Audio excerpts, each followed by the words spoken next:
Bonjour. Alors, aujourd'hui un cours autour de ce livre. C'est un super livre, Le chien tête en bas. Donc je vais récupérer des petits textes pour pouvoir tenir les positions. Donc je vais vous lire un petit passage de l'avant-propos pour vous expliquer un petit peu. Donc au fil des pages, vous appréhenderez la face cachée des postures de yoga, celles que laisse deviner leur appellation énigmatique. Vous découvrirez l'histoire des sages, des divinités ou des animaux sacrés qui ont transmis leur nom à des positions. Donc là, ils reprennent une phrase de BKS Iyengar. Le but de l'étude des postures n'est pas de savoir les maîtriser, mais de pouvoir les utiliser pour se comprendre et se transformer soi-même. Le yoga, à l'instar du mythe, vous apprend à mieux vous connaître pour mieux vous épanouir, que le voyage vous soit profitable. Alors, on va commencer aujourd'hui en assise.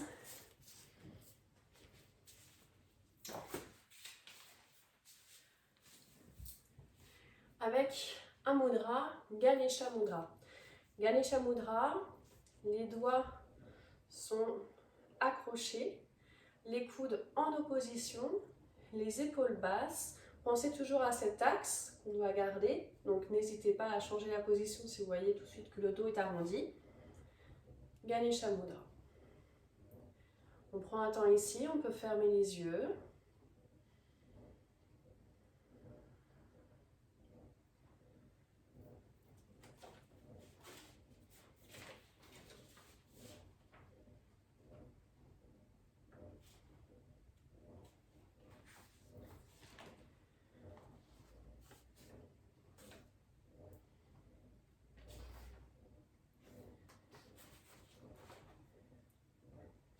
Et on va placer maintenant la respiration.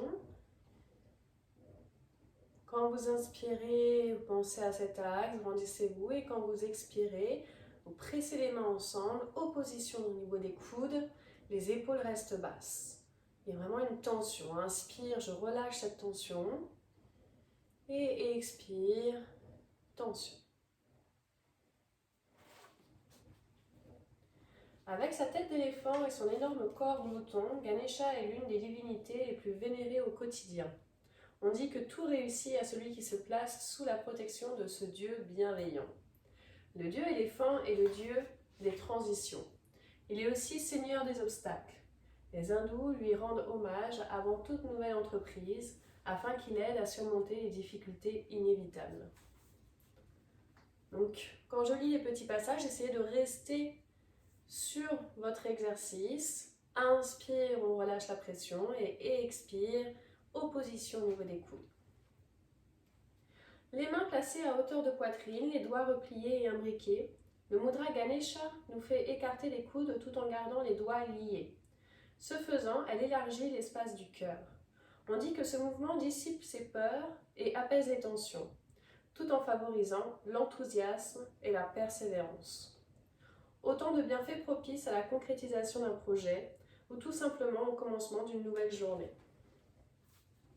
On dit que l'éléphant a le pouvoir de communiquer force, courage et endurance. La mudra du dieu à tête d'éléphant matérialise ses qualités. Quelle que soit la porte à franchir, au départ ou à l'arrivée, le yogi trouvera Ganesha posté sur le seuil, l'incitant à persévérer. Terminez ce que vous avez commencé pour relâcher les bras vers le haut et puis on peut s'étirer. Tirez-vous comme vous le sentez. Une grande inspire, on s'étire vers le plafond et dans l'expire, on relâche la tête, on relâche les bras devant.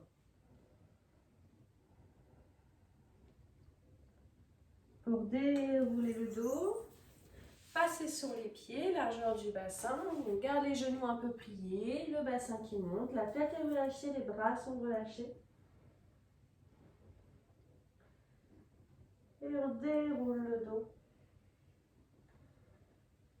pour se retrouver en Tadasana. Petit cercle d'épaule vers l'arrière si besoin. On prend un temps ici, on peut fermer les yeux. Observez votre poids du corps, comment vous l'avez placé entre vos pieds.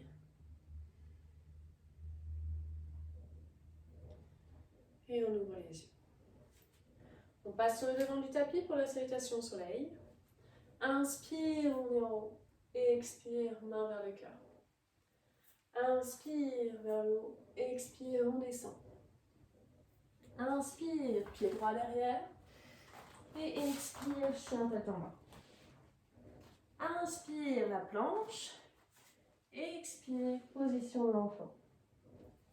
Inspire, le cobra. Expire, chien tête en bas. Inspire, pied droit vers l'avant. Et expire, pied gauche. Inspire, monte. Expire, main vers le cœur.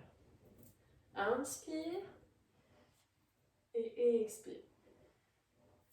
Inspire, expire, descend. Inspire, pied gauche. Expire, chien tête en bas. Inspire la planche.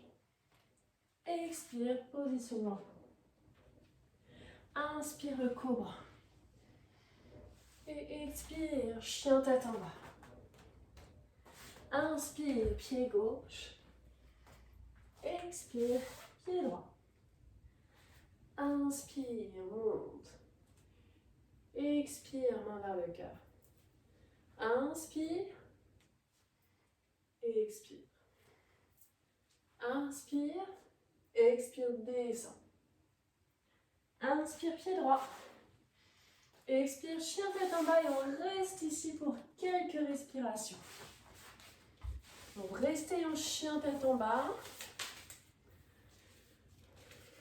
Donc en Adho Mukha Svanasana, donc le chien tête en bas, les yogis ont observé et tenté d'imiter la position adoptée par le chien lorsqu'il s'étire au sortir d'une sieste.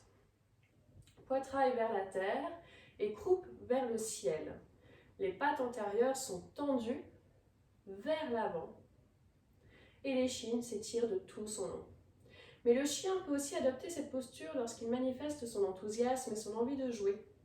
Et le yogi aussi.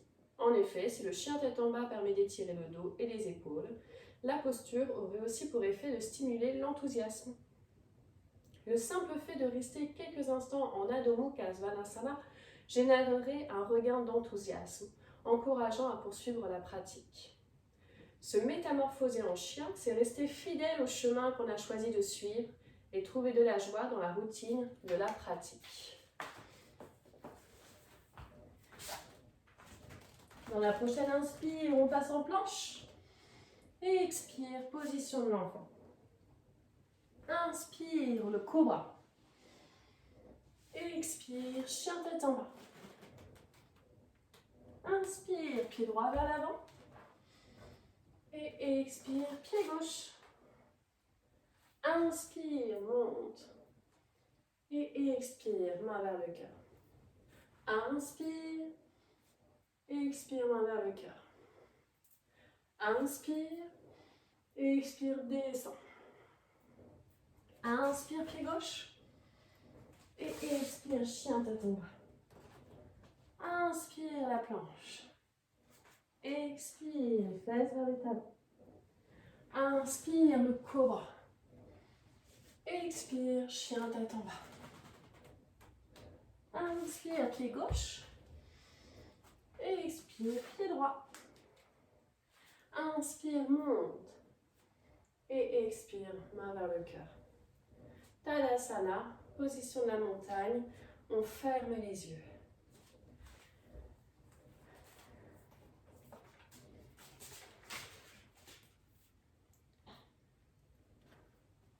La montagne a toujours été un symbole fort pour l'humanité. Elle est l'axe du monde, symbole de transcendance et lieu de rencontre entre le ciel et la terre. En Inde, les divinités hindoues résident en son sommet, tandis que les sages trouvent refuge dans ces cavernes pour méditer. Par leur stabilité, les montagnes ont un caractère d'immuabilité. Mais attention, elles ne sont pas figées. Si on pensait autrefois qu'elles avaient des ailes, on sait aujourd'hui que les montagnes naissent, vivent et meurent. Elles peuvent s'éroder et s'ériger, descendre ou monter, apparaître ou disparaître. C'est donc tout un travail que la stabilité. Le yogi s'efforcera de créer cette stabilité en Tadasana, en trouvant un point de neutralité entre diverses polarités. Il veillera à répartir le poids du corps entre ses deux pieds. Il ne basculera ni vers l'avant ni vers l'arrière. C'est lorsque le yogi aura trouvé son centre que la colonne pourra s'ériger dans toute sa verticalité. Symboliquement, la montagne se rapporte en effet à la colonne vertébrale. De même que la montagne constitue l'axe du monde, la colonne constitue l'axe du corps. Anatomiquement, c'est à partir de la colonne que s'articule le corps. Énergétiquement, c'est au niveau de la colonne que se trouvent les 3 nadis principaux, canaux transportant l'énergie vitale. Tadasana, la montagne, est la posture par laquelle on commence toute série de postures debout et à laquelle on revient toujours. La posture de la montagne offre au yogi un temps de pause bienvenu, lui permettant de prendre son souffle et de repartir sur de bonnes bases d'alignement. Si la montagne est dans la mythologie hindoue l'axe du monde, elle est en yoga la fondation de toutes les autres postures. Vous pouvez ouvrir les yeux et vous placer dans la position de l'arbre. Donc pour l'arbre, vous choisissez le pied que vous voulez. Celui que vous levez se met ou au niveau de la cheville, au niveau du mollet ou au-dessus du genou. On pense à ne pas partir sur le côté. Les mains devant le cœur. On essaie de rester ici.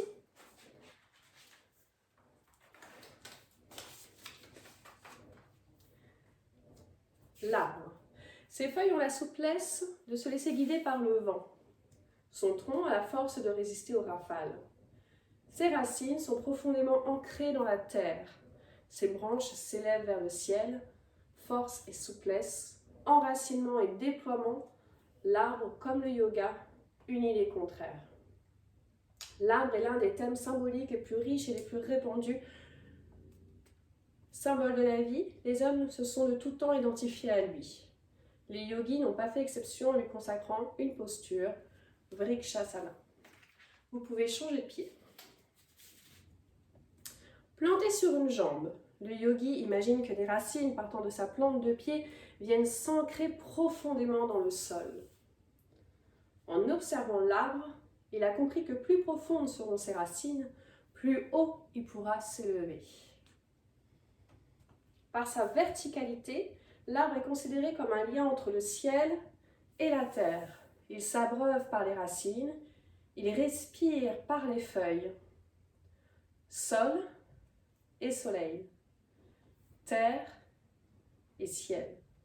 L'arbre trouve ainsi son équilibre. Et vous pouvez relâcher. De là, on met les pieds parallèles. Donc parallèles, orteils devant les talons, pieds largeur du bassin. Bras vers l'avant, paume de main vers le sol. Déjà, on trouve son axe ici. On essaie de garder le nombril vers la colonne. Et on fait attention à son bassin. L'idée, ce n'est pas d'aller tout de suite s'asseoir, donc de basculer le bassin vers l'avant. L'idée, c'est de garder son bassin en neutre et de plier les genoux bien vers l'avant. Donc, on ne relâche pas les genoux à l'intérieur, mais bien au-dessus des orteils, sans basculer le bassin. Donc, peut-être que vous ne serez qu'ici. C'est pas grave. C'est plus intéressant que de partir comme ça. Donc, pensez à ce nombril qui doit rester vers la colonne. Et on essaie de respirer ici, dans la position de la chaise. Le siège est le symbole universel de l'autorité. Recevoir assis, c'est manifester sa supériorité. Offrir un siège à son hôte, c'est lui reconnaître une valeur personnelle ou représentative. En Occident, on traduit généralement Utkatasana par posture de la chaise. Debout, les jambes pliées et les bras tendus, le yogi semble effectivement s'asseoir sur un siège imaginaire. Mais si la traduction occidentale décrit l'aspect de la posture, le terme sanskrit s'attache davantage à ses effets. Utkata signifie littéralement furieux, puissant, sauvage. Utkatasana sollicite grandement les muscles des jambes, les abdominaux et la force du dos. En pratiquant la furieuse, le yogi acquiert en effet une sensation de force explosive. On peut repousser le sol et retrouver Tadasana. On peut fermer les yeux, calmer le souffle ici.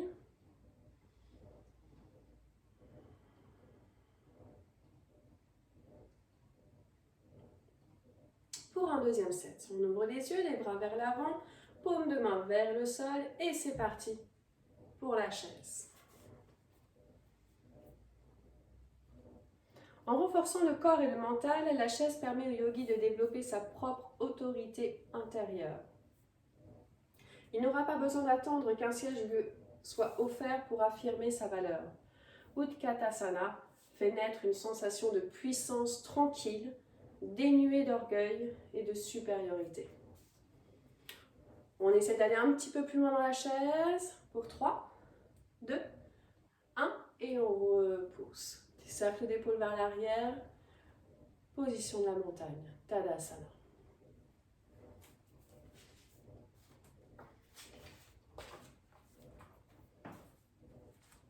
On ouvre les yeux, on inspire, on monte les bras et dans l'expire, main vers le cœur. Inspire vers le haut et expire, on descend. Inspire, pied droit vers l'arrière et expire, chien tête en bas. Inspire la planche, expire, position de l'enfant. Inspire le cobra et expire, chien tête en bas. Inspire, pied droit vers l'avant et expire, pied gauche. Inspire, on se grandit et expire, main vers le cœur. Inspire, on est là-haut et expire, main vers le cœur. Inspire et expire, on descend. Inspire, pied gauche vers l'arrière et expire, chien tête en bas. Inspire la planche, expire, position d'enfant et on reste ici. Donc choisissez votre position de l'enfant. Vous choisissez ou les bras le long du corps, ou peut-être que vous préférez garder les bras vers l'avant, plier un peu les coudes, peut-être que vous préférez ouvrir un peu les genoux. C'est votre position de l'enfant.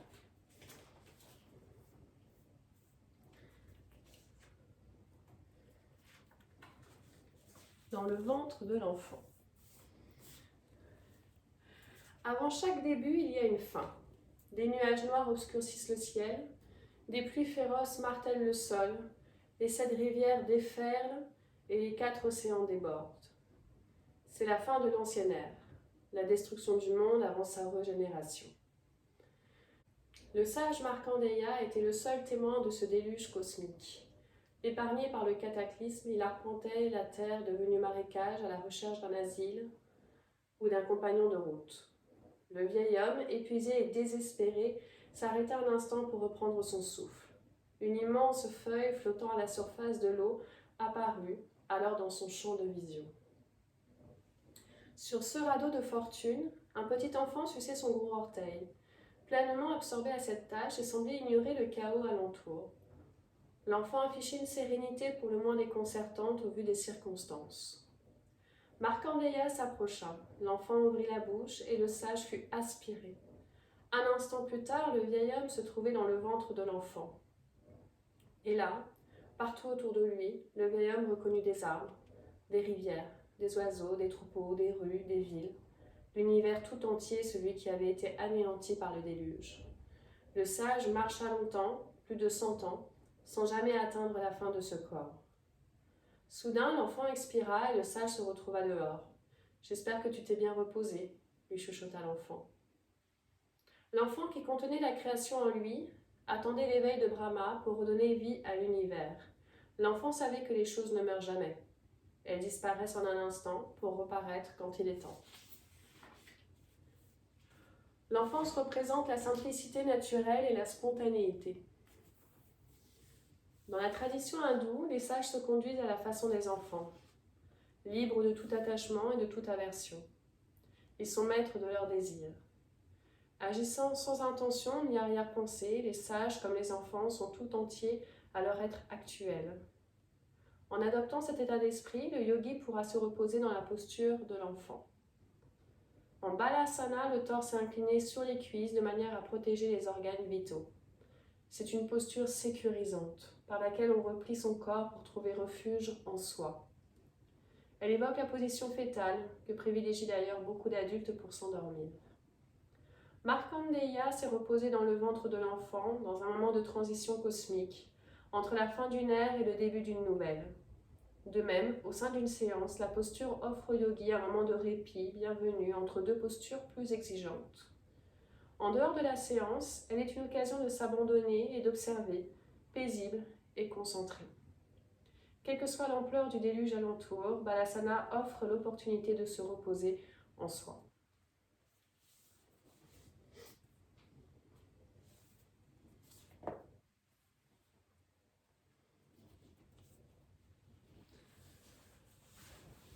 Vous pouvez dérouler le dos.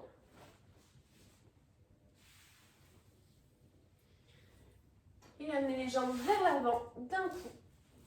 Grande inspire, les bras qui montent. Et dans l'expire, loin vers l'avant pour la pince. On déroule le dos. Plusieurs fois. Inspire, on est là-haut. Et expire, on descend. Avec votre respiration, votre souffle.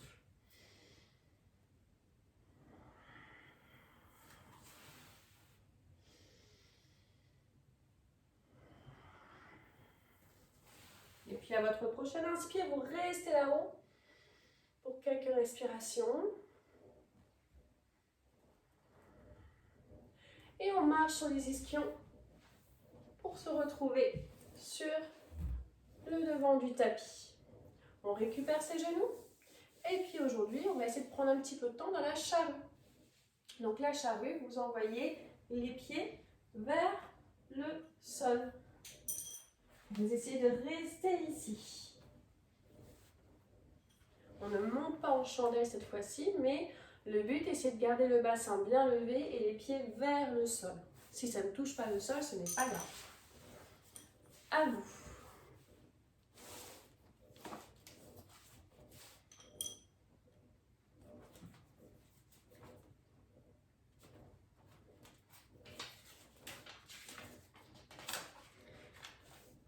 Si vous sentez que vous commencez à fatiguer, que ce n'est pas agréable, vous pouvez toujours utiliser un mur. Et sinon, vous reposez le dos et vous ramenez les genoux vers la poitrine.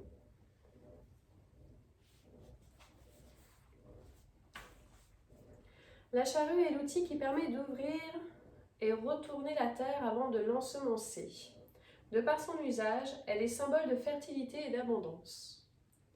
En Halasana, donc la charrue, le corps du yogi évoque la forme des charrues primitives, ce qui lui vaut son nom. Au-delà de cette correspondance formelle, nous verrons que la force du symbole peut guider le pratiquant sur le chemin du yoga. Labourer la terre, c'est l'aérer pour augmenter sa vitalité, éviter qu'elle ne se tasse et ne s'appauvrisse. De la même manière, la pratique des asanas prévient le tassement de la colonne vertébrale, vivifie le corps. En étirant tout l'arrière du corps, détaillant jusqu'à la nuque, la charrue aide à conserver une colonne saine et souple.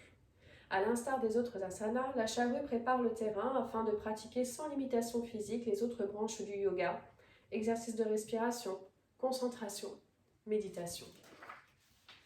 Ce travail du corps par la pratique des asanas s'accompagne nécessairement d'un travail mental. Tout comme le paysan laboure chaque année sa terre pour la maintenir légère et aérée, le yogi travaille chaque jour le terrain du mental afin qu'il reste ouvert et réceptif. Ce faisant, il élimine les racines de la suffisance, de l'ignorance, de la peur, pour semer les graines de l'entendement. Il entretient sa capacité de discernement, symbolisée par le socle de la charrue toujours tranchant. C'est ainsi que le yogi cultive sa vie et la rend féconde. Vous devriez être comme le paysan, ce qui le rend heureux le jour où il sème. Ce n'est pas la pensée de la future récolte, mais celle d'avoir planté et semé convenablement. Cette phrase est de BKS Iyengar. Pratiquer le yoga, c'est manier son corps et son mental comme le paysan dirige la charrue. Le yogi choisit la vitesse et la direction, travaillant sans précipitation mais avec régularité. Sur le chemin du yoga, le pratiquant apprend aussi l'art du détachement. Qu'importe le travail effectué, on ne récolte pas forcément ce que l'on sème.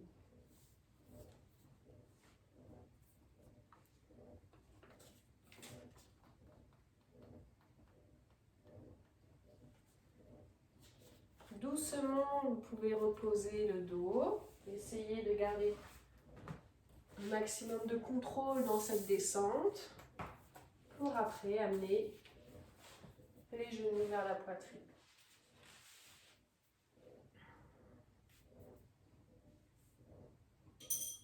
De là, on se prépare pour le demi-pont. Le demi-pont, les talons proches des fesses, les genoux vers le haut. Ils ne sont pas relâchés, donc on a le même espace entre les genoux qu'entre les pieds.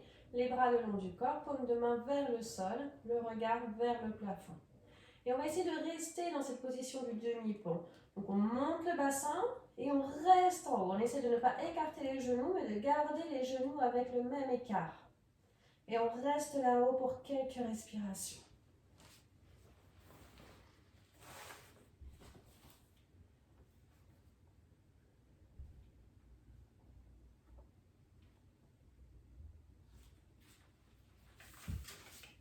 Tout comme la posture du triangle ou celle de l'arc, la posture du pont tire son nom de son aspect. Pieds et épaules au sol, bassin soulevé, le yogi s'efforce de construire avec son corps un pont stable et confortable. En Setu Bandhasana, le pratiquant étire sa colonne de façon à ce que le cœur se rapproche du menton. Ce faisant, le souffle ou prana, trait d'union entre le corps et l'esprit, circule librement de la base de la colonne jusqu'au sommet de la tête. Doucement, vous pouvez reposer le dos, essayez de penser que votre colonne vertébrale est un collier de perles et vous reposez ces perles une après l'autre jusqu'au bassin pour retrouver un neutre au niveau du bassin, donc un petit espace au niveau du bas du dos, au niveau des lombaires. Pour la position finale, Savasana, vous pouvez relâcher le corps ici. On ferme les yeux. On calme la respiration.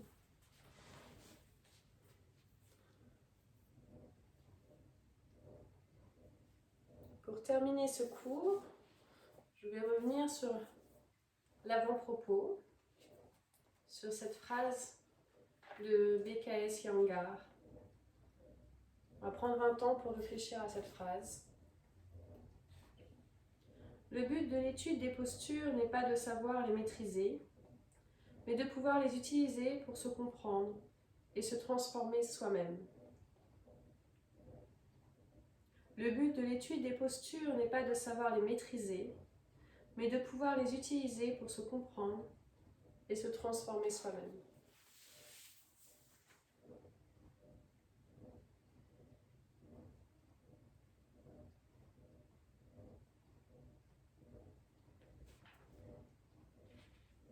Essayez de ne plus du tout bouger.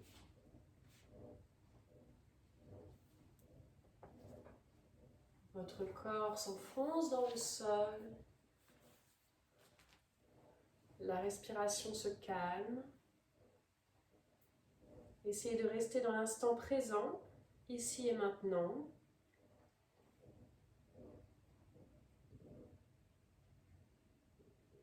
Permettez à votre corps de mémoriser le travail qu'il vient de fournir. Laissez-le se reposer. Voyagez dans tout votre corps pour être sûr que tous vos espaces sont relâchés, détendus. Est-ce que mes épaules sont relâchées? Le bas du dos, le visage.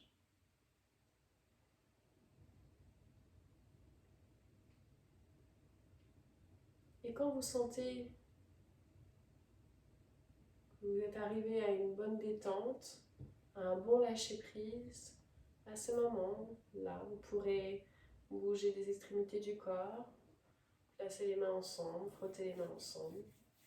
Amenez cette chaleur au niveau de vos paupières pour ouvrir ensuite les mains, les yeux. Moi, je vous dis à la prochaine. Au revoir.